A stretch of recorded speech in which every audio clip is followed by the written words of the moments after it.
At that time, the disciples came to Jesus and asked, "Who then is the greatest in the kingdom of heaven?" He called a little child to him, and placed the child among them. And he said, "Truly I tell you, unless you change and become like little children, you will never enter the kingdom of heaven. Therefore, whoever takes the lowly position of this child is the greatest in the kingdom of heaven. And whoever welcomes one such child in my name welcomes me. If anyone causes one of these little ones, those who believe in me, to stumble, it would be better for them to have a large millstone hung around their neck and to be drowned in the depths of the sea. Woe to the world because of the things that cause people to stumble. Such things must come, but woe to the person through whom they come. If your hand or foot causes you to stumble, cut it off and throw it away.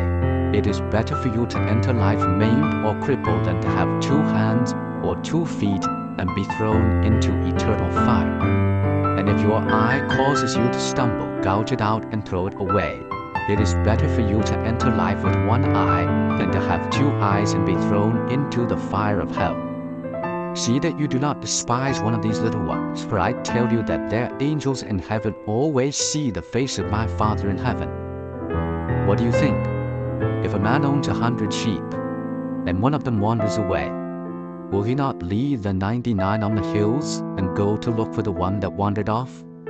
And if he finds it, truly I tell you, he is happier about that one sheep than about the 99 that did not wander off. In the same way, your Father in heaven is not willing that any of these little ones should perish. If your brother or sister sins, go and point out their fault just between the 2 of you. If they listen to you, you have won them over. But if they will not listen, take 1 or 2 others along, so that every matter may be established by the testimony of 2 or 3 witnesses. If they still refuse to listen, tell it to the church. And if they refuse to listen even to the church, treat them as you would a pagan or a tax collector. Truly I tell you, whatever you bind on earth will be bound in heaven, and whatever you loose on earth will be loosed in heaven.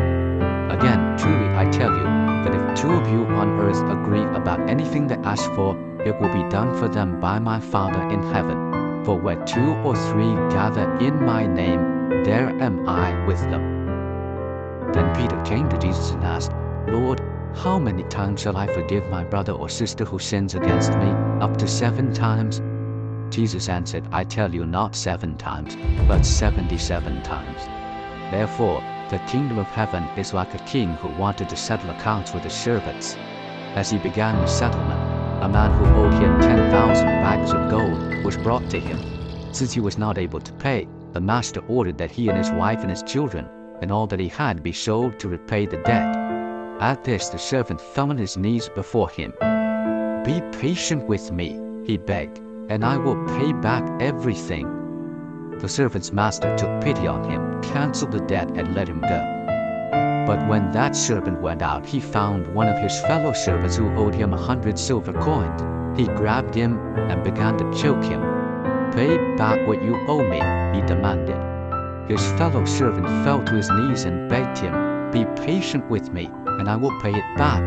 But he refused. Instead, he went off and had the man thrown into prison until he could pay the debt. When the other servants saw what had happened, they were outraged and went and told their master everything that had happened. Then the master called the servant in. 'You wicked servant,' he said, 'I canceled all that debt of yours because you begged me to. Shouldn't you have had mercy on your fellow servant just as I had on you?' In anger, his master handed him over to the jailers to be tortured until he should pay back all he owed. This is how my heavenly Father will treat each of you, unless you forgive your brother or sister from your heart."